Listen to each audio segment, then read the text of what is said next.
High school is supposed to be the place where you figure yourself out.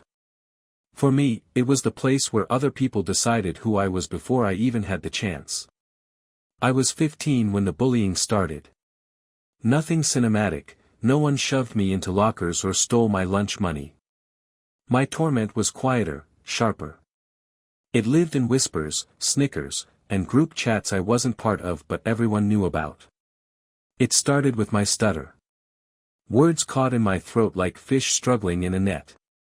Teachers would call on me to read, and I'd get stuck, cheeks burning as the class giggled. At first it was just laughter. Then came nicknames. Robot.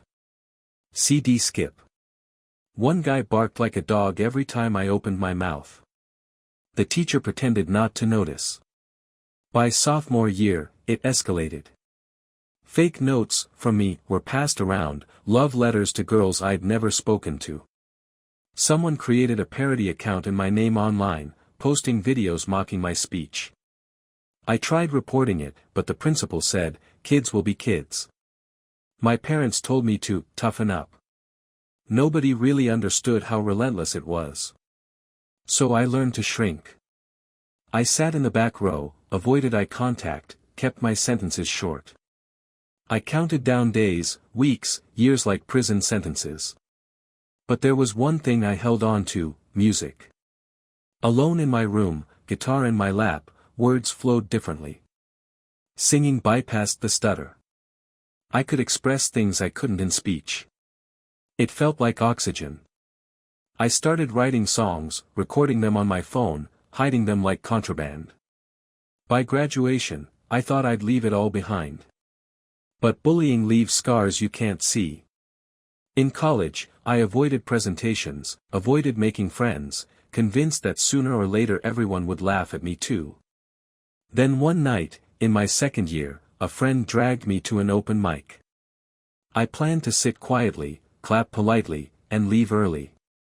But halfway through the night, the host announced a no-show performer and asked if anyone else wanted the stage. My friend shoved me forward before I could refuse. Hands shaking, heart pounding, I climbed up with my guitar. The lights were blinding, the microphone terrifying. But then I started to play. My voice came out clear. My stutter vanished in the melody. For 3 minutes, I wasn't Robot or CD Skip. I was just me. When I finished, the room was silent for half a beat. Then applause erupted. Real, honest applause. I remember thinking, so this is what it feels like to be seen without ridicule. From that night on, I kept going back.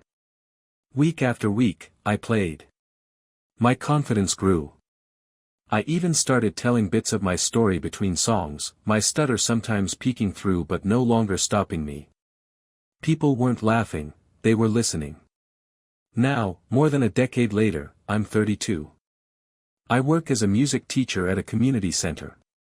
I'm not famous, but I don't need to be. I see kids who remind me of myself, quiet, withdrawn, afraid to speak up. I hand them instruments and watch their eyes light up when they realize they have a voice too. Last year, I was invited back to my old high school to perform at an alumni event.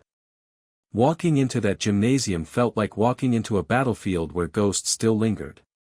Some of my old classmates were there, older, softer around the edges. A few even came up to me, awkwardly apologizing for how they'd treated me. I accepted, though the wounds never fully close. When I got up on stage and strummed the first chord, I thought of 15-year-old me, sitting in the back row, head down, praying to be invisible. I wanted to tell him, one day, you'll stand in front of everyone, and they'll clap for you instead of laugh. The applause that night wasn't just for the music. It was for survival. For transformation. For the boy who found his voice in spite of everything. Bullying stole years from me, but it didn't steal everything. It didn't steal music. It didn't steal the chance to grow into someone who can now help others feel less alone. The empty laughter of those years has long faded. What remains is the sound of strings under my fingers, my voice rising without fear, and a room full of people who finally hear me.